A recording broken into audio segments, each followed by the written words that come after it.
man ñoom laay waxal surtout ñoom jeune génération jeunes yi topp seen ginnaaw ay millions de followers yi ñu am si internet bi et tout ñoom bu ñu waxee ak ñoom ci yu bari ci Sénégal lu bari changé nañu jël seen ay responsabilités xam ni c'est bon de faire du fun c'est bon de chanter l'amour mais aussi am na loo xam ni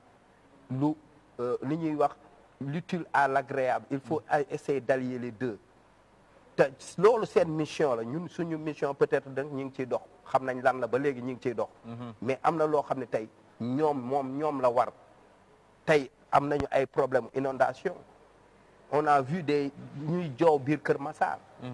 One Lyrical il habite là-bas est-ce que dafa war a noppi loolu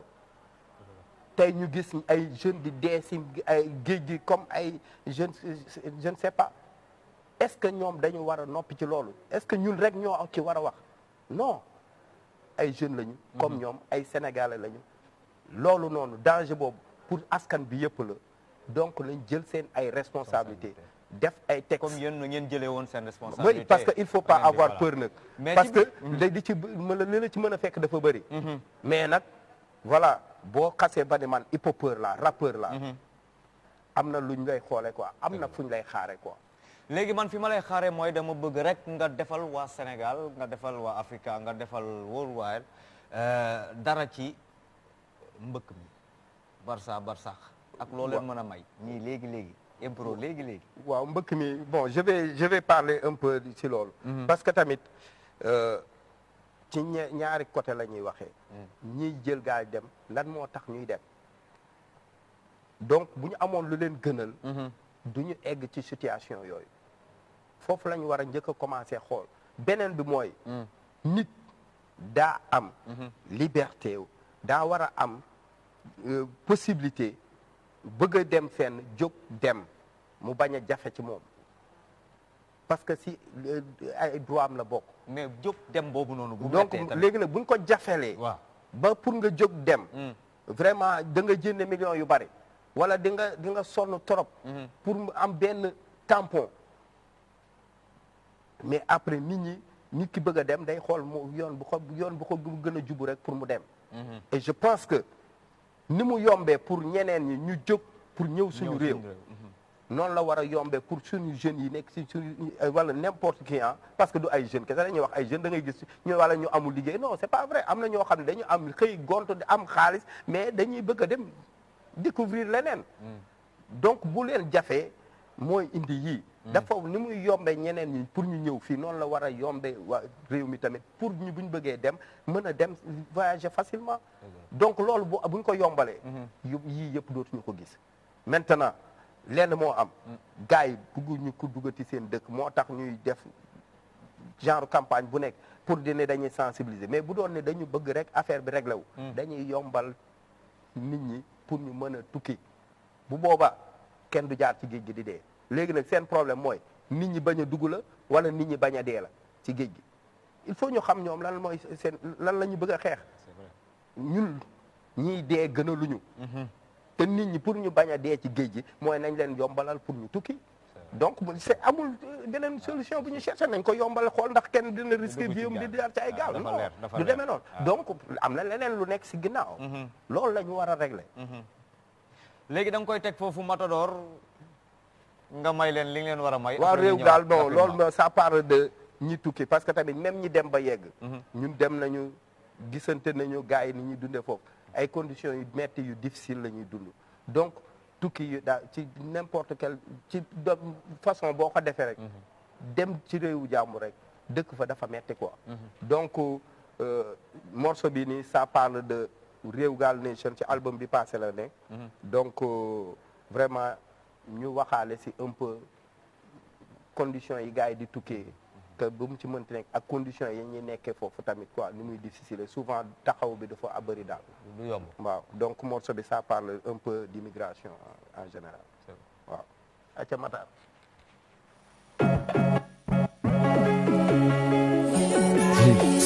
yeah Réew Gaal Nation Réew Gaal Nation Réew Gaal Nation Réew Gaal Nation Sénégal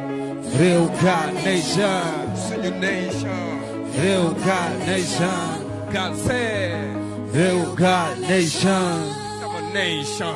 Real God Nation. Yes, commencé ko ci Zulu Nation. Excité ci new generation. Mission la du compétition, accomplir ko rafetal action. Alternative solution, public bi am satisfaction. Justice and freedom, égalité no segregation. Fight changer système, Music and revolution. yóbbu la beneen dimension. Spiritual inspiration. Peace, love, unity. Positive vibration. Hip hop family. One movement, one reaction. dellu fi nga jógee boo xamatul Where is the destination? bañ a dem ci tendance Dox toujours ci même direction. joxe message conscientisé ñi ñi rappelé ñàkk education. RGN lay connecté Google la Real God Nation. réew gaal Say nation Real God Nation. réew gaal suñu nation Real God Nation. réew gaal nation Real God Nation. réew gaal sama nation God send some nation. réew gaal nation Real God Nation. réew gaal suñu I nation say Real God Nation. réew gaal nation Real God Nation. gaal seen sama nation Real God Nation. dem French dem Belgium. Italien Dem Espagne. dem Suisse Dem Denmark. dem Pays-Bas demal Allemagne Norway Sweden. China Japan. Portugal Dem Brazil. Mexico Dem Britain. foo ci dem Di nga am kañ boy taamu job di nga jaay paañ. naan le système bi jaay sañ Police bi di la xoj di la xaañ. seddaay bu métti bi Di la gaañ. stress bi bari nga naan Champagne. wéet di toog ba xëy xaru yëg tëbee Ci ci kaw kaw montagne. dóor sa bopp bal ci bopp ni këp lekk ci mbalit ni Res say këp. munatoo dem Xamoo kañ ngay këp. amagoo këy Yi la delloo sa dëkk. kenn talul kenn bopp sa bopp dox di sëgg Casque sa nopp nga saaj. nuyoo duñ la fay xool ba ñu bi leen seen Kër ngeen lakk baaj. Real God Nation. Real God Nation. réew gaal suñu nation Real God Nation. réew gaal nation Real God Nation. gaal seen sama nation Real God Nation. réew gaal nation Real God Nation. réew gaal suñu nation Real God Nation. réew gaal nation Real God Nation. gaal seen sama nation Real God Nation. takk jóg Dàkk wërsëg doo ci jot dama doyal sëg. alal ju bari bàmmeel mu sori duñ leen suul sax si ay sëg jaar ci géej gi dox ba ci Désert. dajale jënd visa wuti frontière. am changé ci jàll par air tipo dellu si par charter dikk daw dang dangi Korkoral. dankaloo ci néeg bokk ba ni koral doo gis euro ba ñaa la Foral. yaakaar tas sun Raak di la taral. waa Jolof Di la woo di la sonal. ku nekk soxlaam Ñëpp lay tonal. kañ ngay ñibbi si kañ ngay yónnee Dañ lay xas di la saga di la bonal. gisatuñ la déggatuñ la Dagg seen lien gën leen a dee. roy ba dàq soppeeku Fooy sa bopp ba nekk kee. Tukki tekki. Sanku. génn xeet ni Mëre réer. Atu kii def ni aatu. Doo feeñ. réew gaal nation Real God Nation. réew gaal suñu nation Real God Nation. réew gaal nation Real God Nation. gaal seen sama nation Real God Nation. réew gaal I say nation Real God Nation. réew gaal suñu nation God send some nation. réew gaal nation Real God Nation. gaal seen sama nation Real God Nation.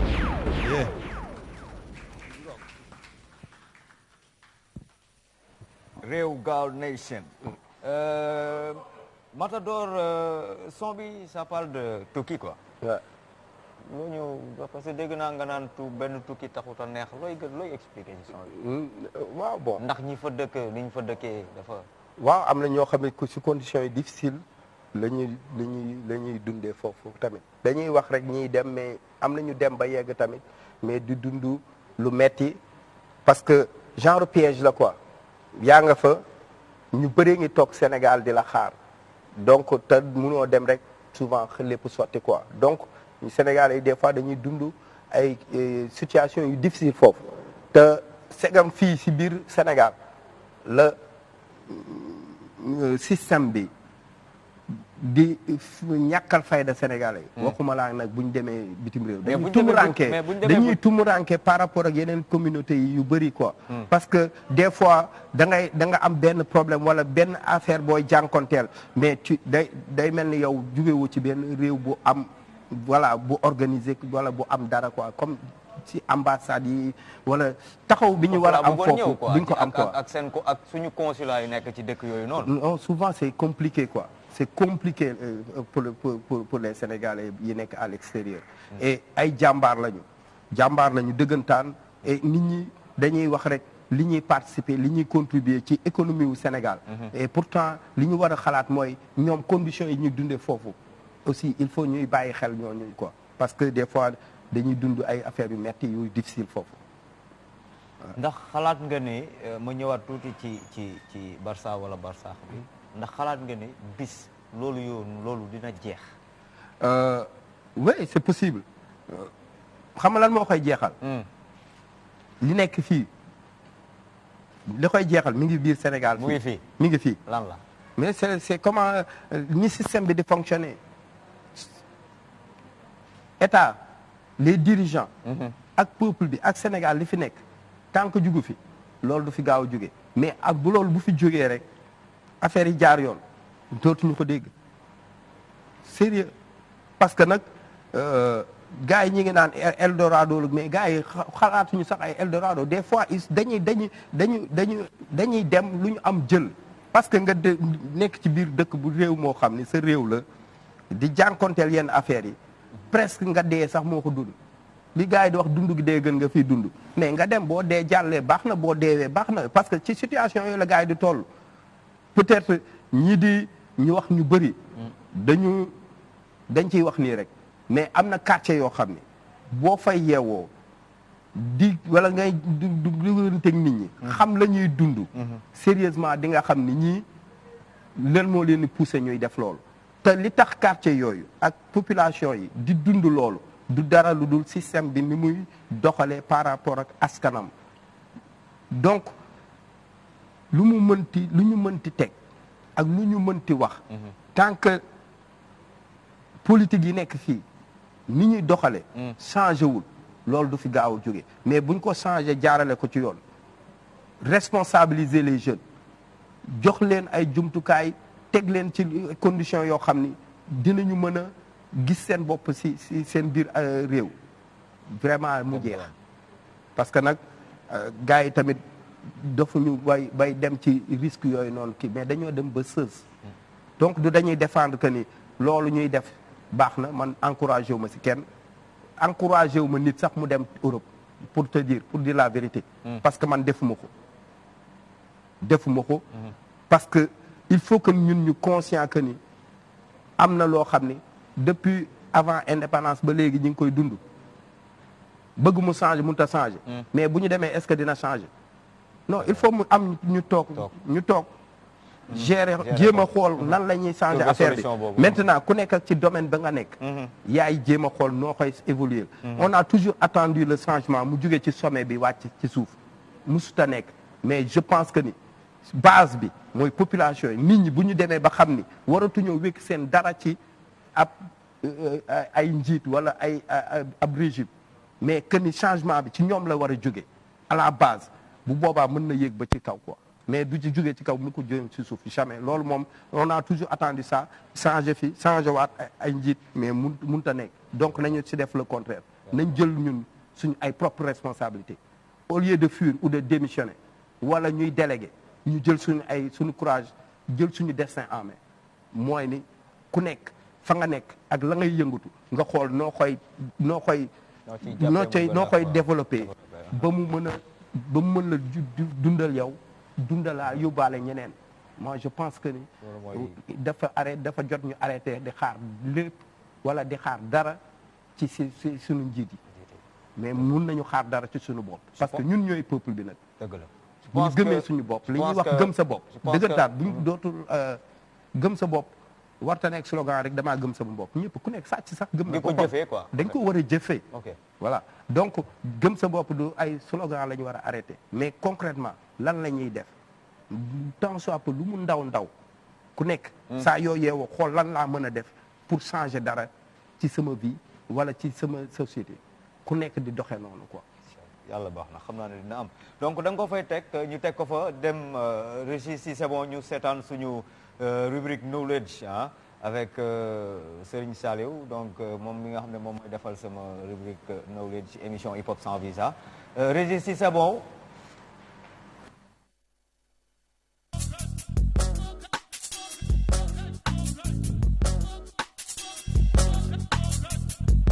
tey dañu ñëw fii pour jéem a waxtaan ak yow ci li nga xamante ne moo di graffiti wala sax ñu koy wax graphe tey nga nekk benn artiste bu mag ci wàllu woowu noonu moo taxoon tey ñu ñëw pour waxtaan ak yow lan mooy graffiti. waaw salaamaaleykum graffiti benn expression la bu bokk sur benn mouvement bu tudd le hip hop c'est le premier élément du mouvement hip hop après DJing ñëw danse ñëw rap ñëw. Le graffiti c'est benn expression boo xam ne je vais aller plus large moom moo raconte l'histoire de l'humanité c'est-à-dire bi ñuy wax recherche yi nga xam ne archéologues yi def nañ ko ba dem ci ay grottes yu ñu ëpp yu ñuy cité lu mel ni grotte de Lascaux dañ lay wax ne fekk nañ fa ay peintures yu tudd peinture rupestre ay peintures yu ñu doon def ci mur ci grotte yi peintures yooyu da doon raconter ne doomu aadama yu njëkk ya ñu fi jiitu woon seeni dundin dañ daan napp di rëbb samla ak di witti ci loolu lañ doon dundee ak xeetu mala yi nga xam ne ñoom lañ bokkoon jamono noonu de ce qui fait que histoire boobu mooy transmettre foofu la nu ñuy wax naan raconter l'histoire ça commence à retracer l'histoire parce que ñoo xam nañ ne dañuy dem mais foog ñu bàyyi fi ay traces pour wane ne ñun jaaroon nañ fi di wax ne aussi le graffiti à forme actuelle bi mooy des fois ñu utiliser ay crayons pour def suñu sketch utiliser ay pinceaux pour des fois def ay tableau mais bombe peinture mooy suñu premier principal mais c'est une expression libre boo xam day permettre nit ki mën a joxe xalaatam ci fi mu dëkk fi mu bokk ak ni mu koy dundee le graffiti forme bi ñuy wax ak bombe yi mi ngi développé aux États-Unis vers les années 60 les années 71 et ñi ko doon def c'était des ay latino la ñuy doon wala ay africain mais société marginale bi lañ bokk li ci gën a grawati encore mooy que ne dafa amoon discrimination jamono jooju boo nekkee nit ku ñu war nga nekk boo nekkul white man gars yi dañ la daan teg de côté boo dul woon fréquenter aussi ñi nga xam ne ñoom ñooy nan laa leen mën tuddee ñoom ñoo gérer société bi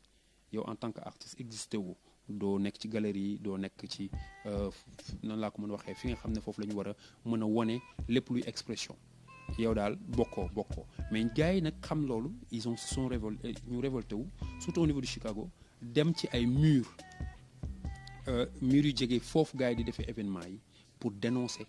discrimination boobu quand ils ont compris que ne li ñu yor c'est arme bu graaw la bu puissant la mën nañ ci waxal Masamba ak Mademba ak li ko metti ñu commencé ko def ci mbedd yi ak di ko def guddi donc le graffiti c'est une forme d'expression c'est le côté visuel du mouvement hip-hop comme la danse est le côté physique du mouvement hip-hop comme le rap est le côté oral du mouvement hip-hop et le DJing bu ñu koy wax moom mooy def orchestre bi sur le mouvement hip-hop maintenant ay Sweet Knowledge ak Sweet Wear yooyu soog a ñëw. léegi lan nga mën a wax ci ki nga xamante ne mooy sunu invité Babacar Niang ñu gën koo xam ci Matador. Matador c'est une relation de 20 ans 22 ans bu ñu koy calculer Matador sama graffiti moo ñu boole hip hop moo ñu boole mais c'est devenu mon frère Matador dañ daan ànd dem ci mur yi di graphe benn siwo peinture la dañuy am du ñu am pinceau du ñu am rouleau du ñu am dara mais bu ñu demee ba ci téye bi damay for bant mu for morceau ñu takk ko ci kii bi pour def graphe mais c'est une personne boo xam ne il est déterminé dans ce qu'il fait mooy dafa bëgg hip hop la bëgg ci xol hip hop lay dund hip hop la développé lay def tout pour indi sa part mooy que ne bi muy teg Africulture ban il m'a appelé m'a dit boy maa ngi teg benn structure foog nga ñëw ma ne ko boy yow loo teg maa ngi ci biir parce que c'est une personne sincère c'est une personne qui a une vision de ce qu'il fait très large mais c'est un boy bu lakkale aussi je le dis boy bu ma lakkal la mais pour dire aussi que j'ai vu Matador dans d'autres scènes qui sont pas au Sénégal où Matador liggéey jouer xaw ma ndax boo leen xoolee sur l'histoire du rap français y a un gars bu ñu tuddee Bassa Flex c'est un élément de NTM ñoom Joe Star ñoo ko formé gars boobu kenn dàq ko seen li ma leen raconté ne man maa ko fekkee parce que man maa ko doon filmer dañoo taxaw ci boobu ñu ngi woon Paris benn résidence bu ñu demoon man ak moom en 2013 ñoom ñaar ñu war a jouer benn concert bi Matador di balance ñoom ñaar ñoo doon balance mais doom bi mu balancé ba pare taxaw Matador war a commencé balance bi Matador di balance dafa taxaw ba ci ak mu jékki-jékki ne ma kii yow agent ma ne ko non non c'est mon ami d'enfance ñoom mu ne ma mais kii sénégalais la ma ne ko si sénégalais la parce que wolof lay làkk mu ne mu ñëw ci Matador mu ne Matador bon li ñuy def mooy concert bi yow yaay njëkk a joué yow man maay njëkk a joué yow nga tëj Matador na ko non ñun ñu ñëw sa dëkk mais yow yaay tëj concert bi parce que gain bi Matador dafa rab ba gain bi ko xoolal parce que li muy def caaxaanewu ko fowewu ko Matador boo ko fekkee biroom rab lay def booy xam moom rab lay def booy doxante ànd ak moom rab lay def c'est pour dire que li muy def doo ko jox gëdd il répète tout le temps am concert wala bañ am concert il est dessus mais liggéey bi mu liggéey pendant des années ak fulla ak fayda bi mu ci def moo tax kooku noonu bi Matador yéegee seen dafa taxaw di ko seetaan ŋaangu parce que xam na ni kii li muy def caaxaanewu ko te li muy def am na fu mu ko teg li pour dire que ne c'est une personne boo xam ne dafa nangu liggéey nangu ko nangewu ko du ko caaxaane quoi et je pense que suñu génération yëpp noonu lañ mel en plus de ça am na vision ba pare ouverture bi nga xam ne moom la ñu hip hop bi jàngal mooy samp dara ubbeeku nit ñi mën ci ñëw jariñu ci loolu la ñuy dox ci loolu la nekk et c'est une personne autre boo xam ne papa la xarit la mais aussi c'est une icône pour le hip hop sénégalais Samla fils respect à toi et une bonne continuation boo fi nag bu affaire yi jeexee na ñu gisee angolo ma yoral ñu leen di jaajëfal mbokk téléspectateur Walf TV te dañoo ñëwoon fii centre culturel Blaise Senghor ngir waxtaan ak ki nga xamante ni moo di Docteur nekk benn artiste graphe boo xamante ni kenn dootu ko présenté fii ci biir Sénégal waxuma la sax Afrique doon koo xamante ni aussi xam na lu bëri ci hip hop Galsen loolu waraloon tey ñun ñu ñëw fii pour jéem a waxtaan ak moom mu doon koo xamante ni aussi il est serviable franchement waxtaan ak ñun waxtaan bu rafet xamal nañu aussi lu bëri loo xamante ni xamuñu ko woon ci li nga xamante ni moo di histoire graffiti ñu ngi leen di jaajëfal jaa ngeen jëf.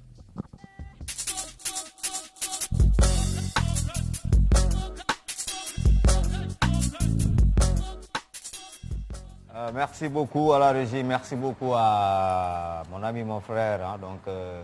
Serigne Saliou, Serigne Saliou Keita à la régie, donc merci beaucoup aussi à Serigne Saliou mi nga xam ne moom moo def ITV bi nii ak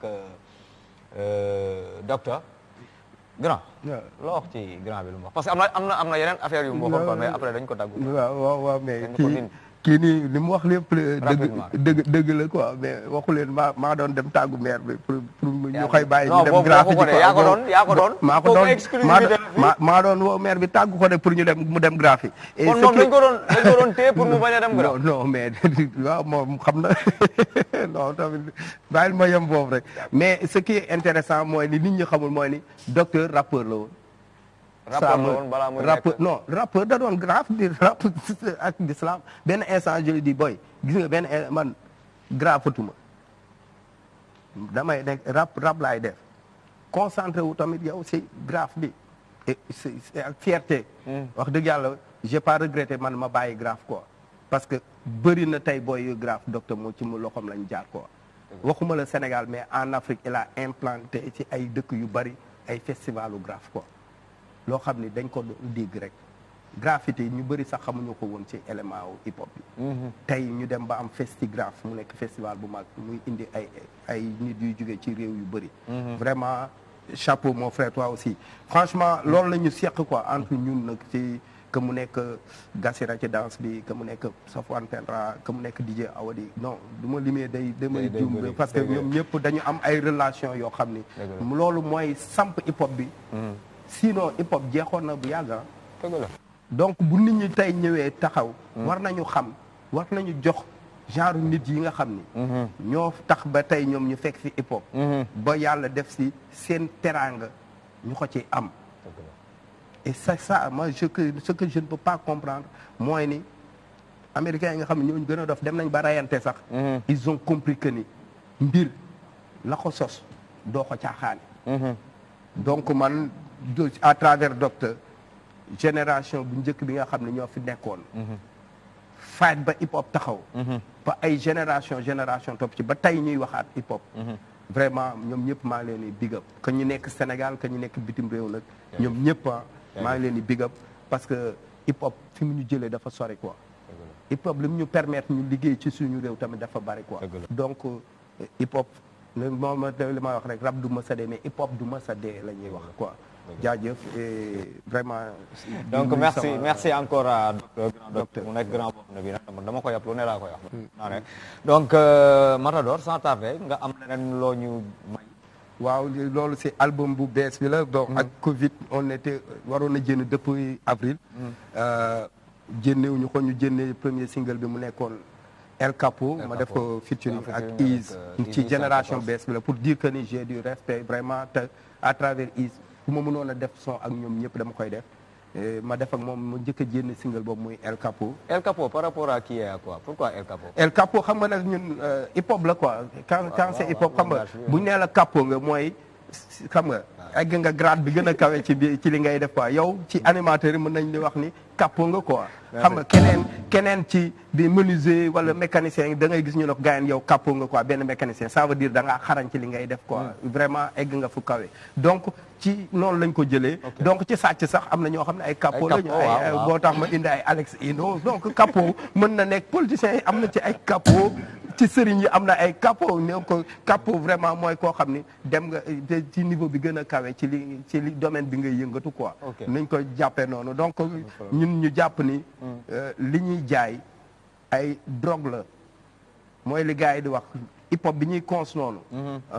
ba nga xam ne dañuy yeew rek xabtalu takk daal yi jóg fayte ji hip hop boobu doon leen xabtal pour ñun dama ko jàpp ne genre drogue la bu ñuy jaay quoi donc ñun ay duñu jaaykatu drogue nag drogue bi comme ni ko gars yi déggee mais ay rim bi mooy su drogue bi ñuy jaay gars yi ñu koy consommer pour di mën a fàtte seeni problème pour di leen mën a ñaax di leen xabtal pour ñu gën a mën a am xadar ci li ñuy def ci seen life ok donc sans tarder kon si c'est bon ok mat gi la bu ñuy li ma fàtte wax aussi Walfa ci télé yi Walfadjri capo lañu xoolal kee capo la oui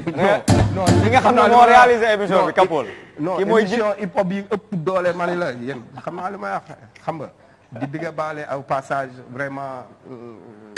suñu frère boobu nga xam ne mooy Jules Junior nga xam ne moo doon def Black Label waaw de liggéey na lu bëri ci hip hop te fii la nekkoon fii la ko doon tàmbalee donc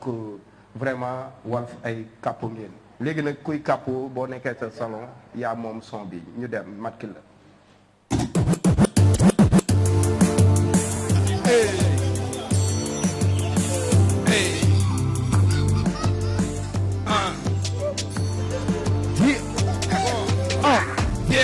Nino, Alex Ino, Fidel Castro, Escobar, Pablo, El Nino, Al Pacino, Capo de Capo, Roweyu El Capo, Viera, Nino, Alex Ino, Fidel Castro, Escobar, Pablo, El Nino, Al Pacino, Capo de Capo, Roweyu El Capo, Capo, Capo, Neyu El Capo, Capo, Capo, Neyu El Capo, Capo, Neyu El Capo, Capo, Capo, Neyu El Capo, El Camora, Yamaguchi Gumi, Samp Gandam Réseau, Cercle Fermé Showbiz, ñaari mafioso, Coq Crack Hero, trafiquant narco, jox le vrai HH, wàcce le ba zéro, rap drug dealer, ñooy sa fournisseur, li mi ngay jël di la presse def le consommateur, laxatu di jàmm yaa ngi si di collimateur. 4-4 pour 8-8, passe 808, is 814 speed, baga 108, dakk xob yu bon yi atum 1998, capo de capo, kako ji dégg suñu chapeau, Viera, Nino, Alex Ino, Fidel Castro, Escobar, Pablo, El Nino, Al Pacino, capo de capo, Roweyu El Capo, Viera, Nino, Alex Ino, Fidel Castro, Escobar, Pablo, El Nino, Al Pacino, Capo de Capo, Roweyu El Capo, Capo, Capo, Neyu El Capo, Capo, Capo, Neyu El Capo, Capo, Capo, Neyu El Capo, Capo, Capo, Neyu El Capo, Neyu El Capo,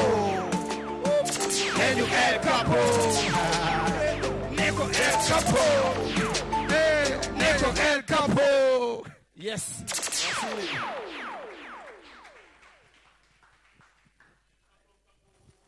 El Capo Matador mais son bi nice na de. Yeah. son bi moom léegi may ma son bi quoi. non am na yeneen. non man bii laa bëgg nga may ma. am na parce buy que ñëw Paco ak Capo dafa ko. Capo way non jëlal yow Capo nga déjà. donc damay bàyyi Matador mu noppalu tuuti rek ñu am benn crew boo xam ne bii donc dañuy ñëw léegi ah. Le crew se nomme tout simplement Sale Prod donc ñoom ñu ngi jóge Pikine. ma découvrir leen nag man gaaw maa nangul benn artiste. mais bu ma demee ba nangul nit rek mooy que am na lu la yàlla may ci musique donc tey ñu woowaa Sale Prod bu fekkee régie c'est bon donc ñu ñëw am lu ñu leen defal waa Sale Prod bu fekkee c'est bon.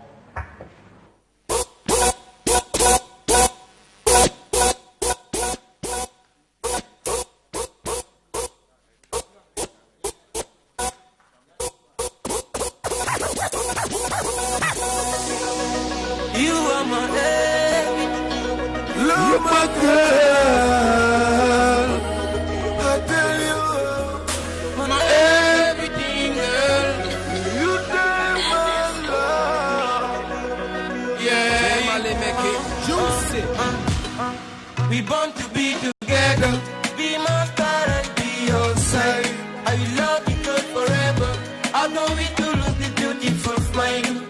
Love is so amazing. I'm so happy with you, girl. I've never hurt you, never. If I hurt you, I hurt myself. Hey, you completely changed my life. I can't wait to make you my wife. Don't wake me up if I'm dreaming. It's so wonderful what we live in. I will show you love, show you respect. Give me your heart, baby, be my twin set. That'll be one, need a tete. That'll be one. I love you.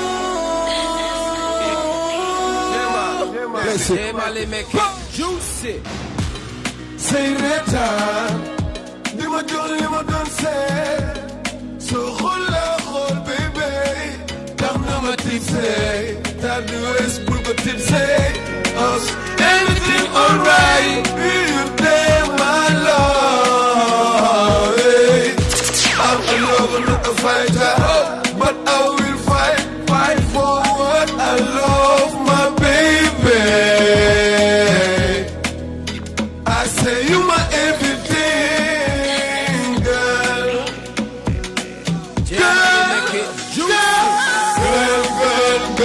Girl, you my future, why you everything, girl. I need you, girl, you my life, girl.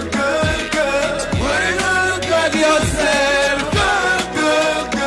girl. I'm your man, I'm your everything. I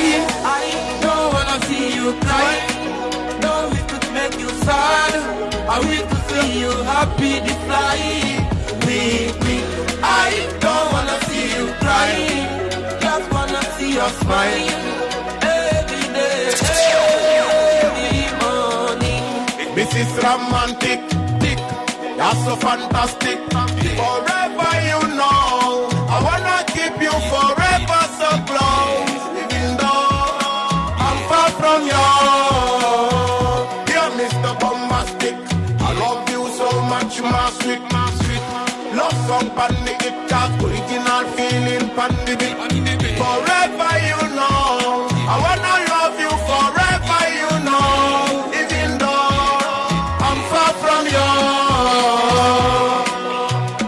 I'm far in love. Girl, you my future, why you everything, girl. I need you, girl, you my life, girl.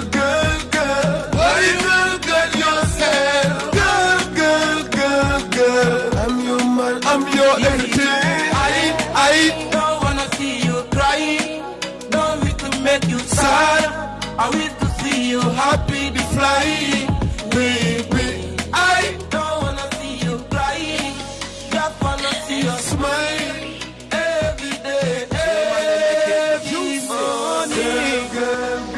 Girl, you're my future, why you everything? Girl, girl, girl, girl, I need you, girl, you my life. Girl, girl, girl, girl, why you don't look at yourself? Girl, girl, girl, girl, I'm your man, I'm your everything. Happy birthday, Paco. Paco. Yeah, salamu alaikum wal Happy birthday de passage. Salamu alaikum DJ Paco. Bëgg nañ la char nañ la happy birthday mon frère. Grand Mata. Yeah, bëgg nañ Grand Matador. Happy birthday El Capo. Paco yow amal jàmm. Capo de Capo waaw. Grand loolu dëgg la boo ko waxee dëgg la. Kontaan nañ ci yow. Enough respect grand. Waaw bëgg nañ Paco bu baax a baax di ko souhaiter joyeux anniversaire. Tey mooy anniversaire am. Waaw di la ñaanal lépp lu baax lépp loo xam ne tawfeex yàlla guddal sa fan wéral sa cër.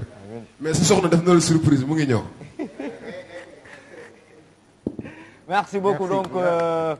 le crew se nomme tout simplement Sahel Prod donc ñoom ñu ngi basé wu Kimpi Pikine nekk ay révélation donc ci 2020 bi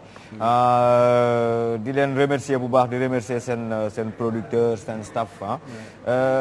Matador donc il fait léegi xam naa émission bi jeex mais balaa muy jeex donc 28 ans de carrière nekkul lu yomb yàlla na si yàlla yokk ay yeneen 28 ans de carrière ñu lay gën a yàgg gis si concert yi di déglu sa ay son xam nga lan nga ñu mën a wax donc ci loolu ci 28 ans yi nga def ci mouvement hip hop bi côté positif côté négatif lan nga ci dund lu la gën a neex lu la gën a naqar yi xam nga voilà. si Paco nag yaa ngi door a poser question bi. rapidement xam nga balaa ñuy def tàggoo parce que bon plusieurs étapes la. bëri na ay moments yu neex mais moments yi gën a neex mooy moment yi nga xamee ni vraiment ñu ngi woon ci underground man yooyu mooy moment tey yi nga xam ni da nga koy rappelé wu vraiment xam ni dootoo ko dund sa life quoi parce que y avait pas les moyens y avait rien mais dañ doon dund quoi te hip hop moo ñu doon dundal on était hyper voilà je xaw ma nu ma koy waxee sax mais dañ doon dund quoi vraiment di dund te du morning du dara quoi mais rien que hip hop bi avec des amis donc boo dundee loolu ak ay nit nga dem ba benn instant ngeen séparé wu ak la distance ngeen séparé wu ñii nekk Europe ñii nekk Amérique ñeneen nekk fële xam nga après da ngay am lu la metti quand même xam nga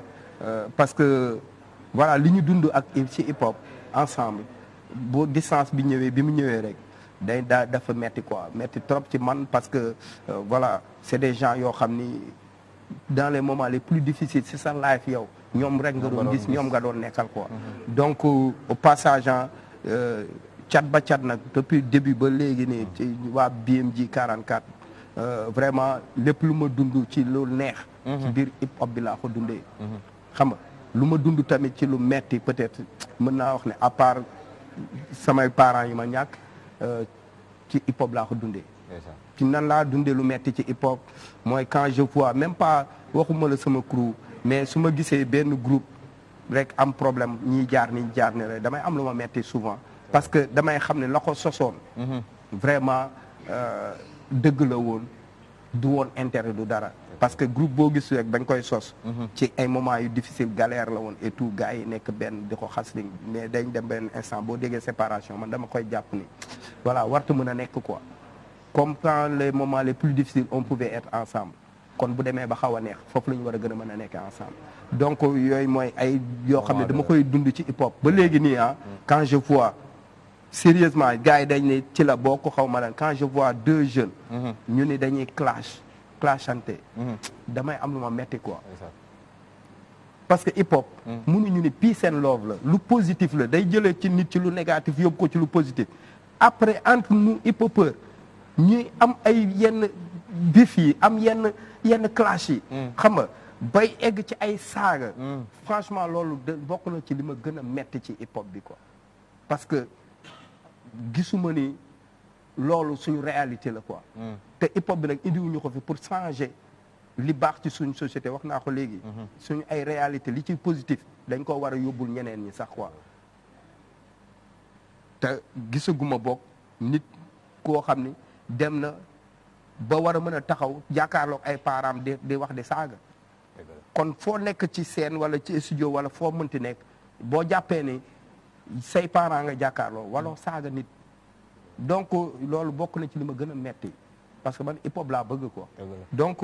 hip hop boobu bu ma sañoon lu rafet rek moo ci am parce que bi ñu kenn gëmul ñun ñoo gëm suñu bopp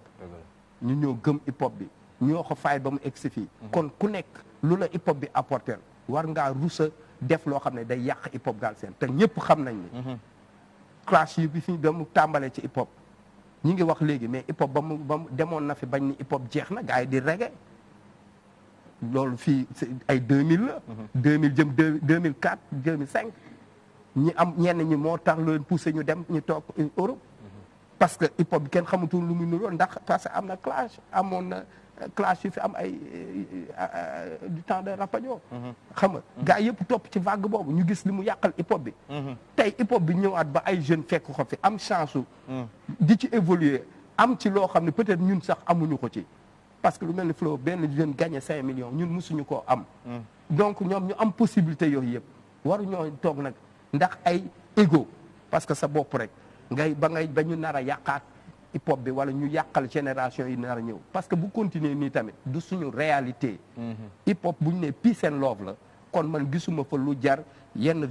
yi quoi surtout nag entre nous les hip hopeurs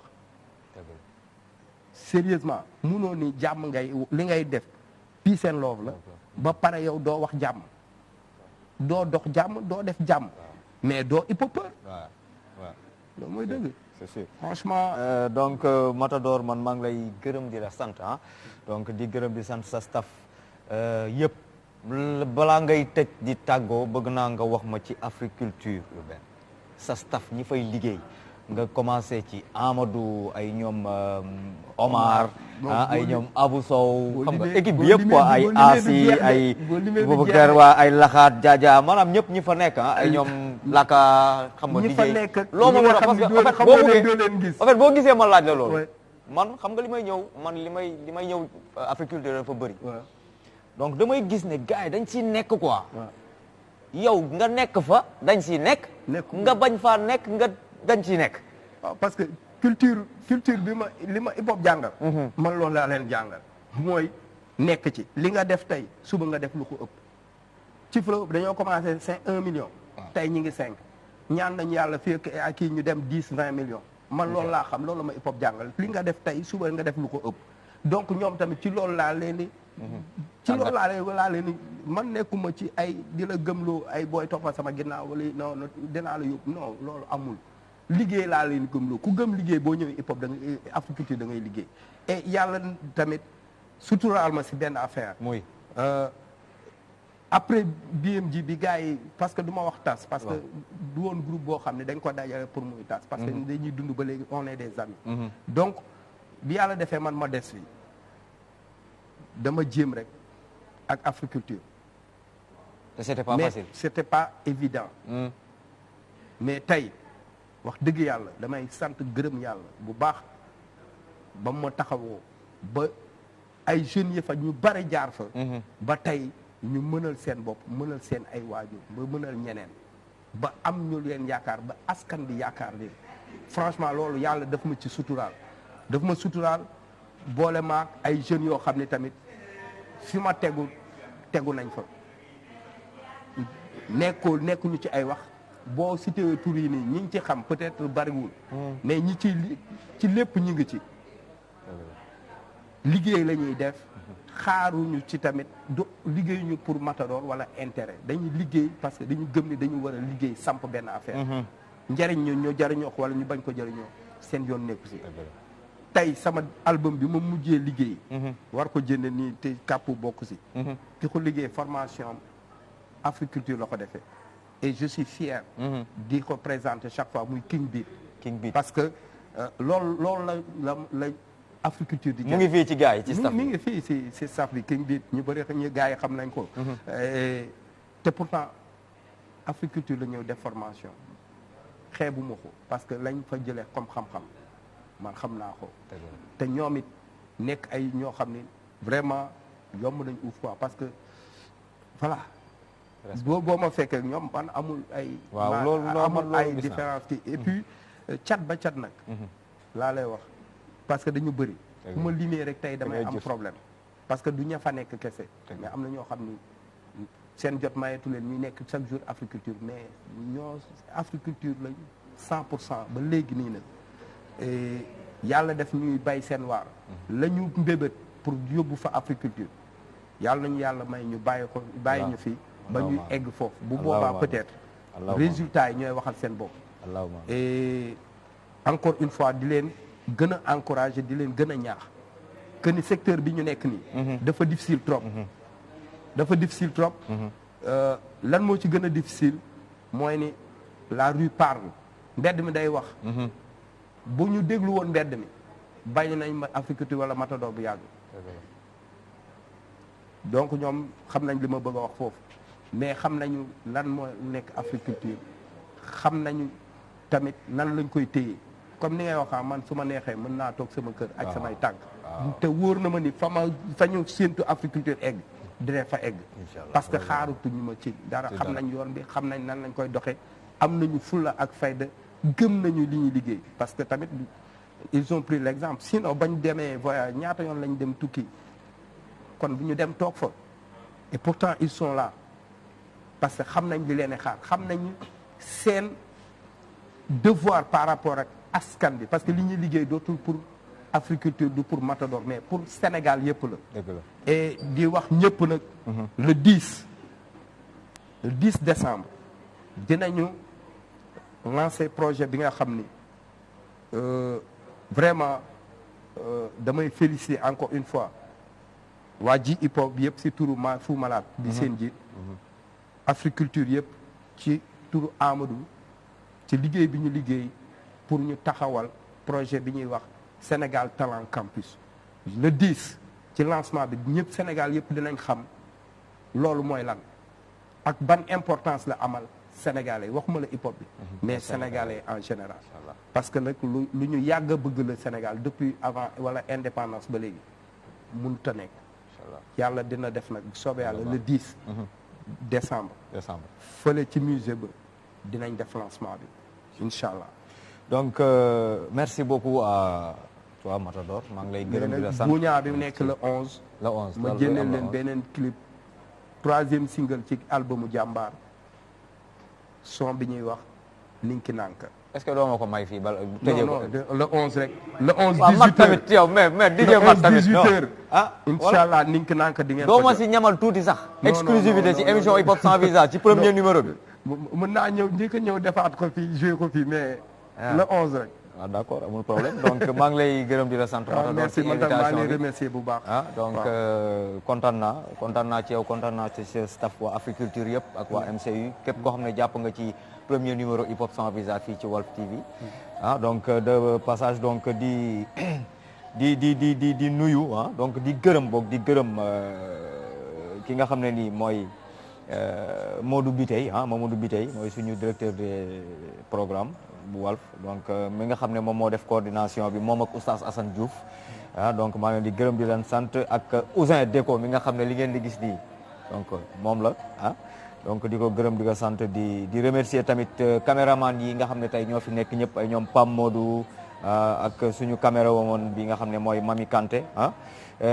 remercier tamit waa régie ah Serigne Aliou Keita Cheikh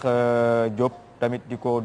remercier ay ñoom am di techniciens yi ingénieur de son yi ñoom Mballo kontaan naa si ñëpp franchement parler kontaan naa si ñëpp mais nag mention spéciale lay wax El Capo bële ki nga xam ne mooy réalisateur moo réalisé émission bi quoi moo réalisé bu ngeen gisee tey Paco toog fii di def hip hop sans visa donc c'est grâce à lui donc jinne caméraman yi ñu naan ko Saliou Bey donc moo nekk nii Saliou Bey maa ngi lay gërëm di la sant bu baax yow mi nga xam ne yaay sama réalisateur donc yàgg ma jàppale bu may ñëw fii ci télé bi tamit ma bëggoon wax waa Sénégal lu tax tey ma taamoo ubbee émission bi tey sama premier numéro ma taamoo ko ubbee Matador xam naa ne am na benn jour mooy ciy wax ak benn grand mu ne ma boo ko waxee Matador du après dina la mere ma ne ko man dama ko waxee Matador parce que man nit bu ma defalee lu baax dama koy wax ba may jàng métier nekk raay di dem raay bi FM parce que raay bi FM laa jaar da doon dëgër da doon metti parfois dama doon dox jóge Sicap Mbao dox dem liggéey mu doon metti mais la plupart moom moo ci doon jàpp yow yaa ci doon jàpp di ma jox paas naan ma lii jàpp ko nga paas ci semaine bi nga dem loolu nga ma doon jox jamono yooyu noonu man fàttewu ma ko moo tax tey ba ma amee possibilité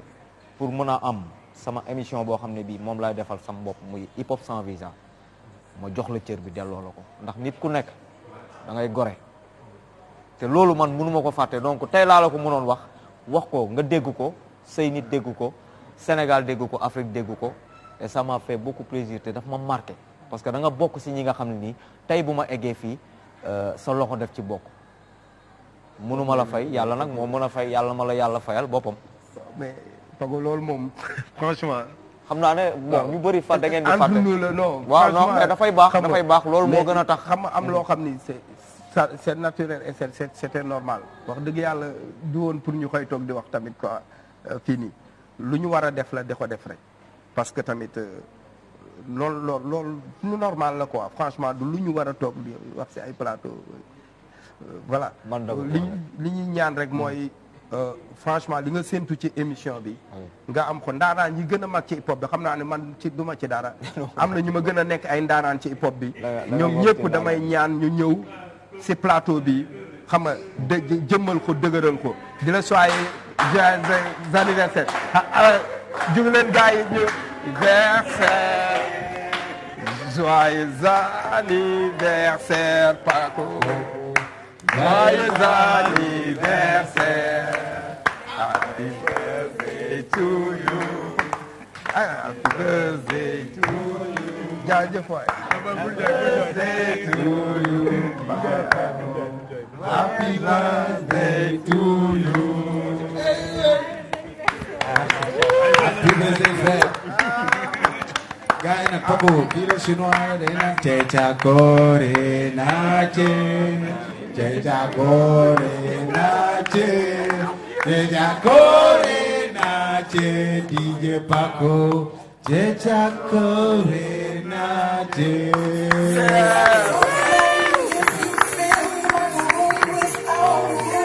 photo If you feel like happiness is the truth, because I'm happy. Clap along if you know. Because I'm happy. Clap along if you feel like a room without. waaw salaamaaleykum wa rahmatullah ñu leen di nuyu bu baax a baax tey ziar sama gars yëpp nekk fi vraiment di féliciter émission bi macha allah rafet na nice na tey nag nekk anniversaire di jëpp ko vraiment ma ànd ak soxnaam tey nekk jour anniversaire mu ne tey daf koy defal surprise waaw di jëpp ko xamul woon sax ne mu ngi fi te aussi soxnaam vrai fans groupe Walfadjri la vraiment ñu ñëw tey mu def lii nekk lu rafet te Paco dafa nekk koo xam ne dafa bëgg groupe Walfadjri vraiment da ciy sonn fu mu toll mu ngi ci Facebook bi di wane liggéey Walfadjri macha allah vraiment aussi dañuy kontaan ci moom bu baax a baax mu nekk tey lii nekk jour anniversaire am ñu ñëw ànd si ak ndaanaan yi nga xam ne tey ñoom la invité ñoo macha allah kenn du ñoom waaw ñoom Matador ak gars yi fi jaar yëpp vraiment daal félicitation ñu lay encouragé bu baax a baax yàlla gën la dëgëral gën la jàppale yàlla guddal sa fan ba mébét boo am rek ci groupe Walfadjri yàlla yeggale ko ci kaw daal waaw macha allah xanaa ma jox soxna si mu salaamaaleykum man nag je suis pas trop télé mais nag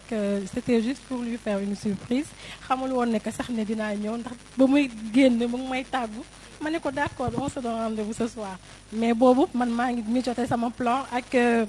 Cheikh Ndaw vraiment mu jàppale ma si ba mu réussir je lui souhaite une très longue vie vraiment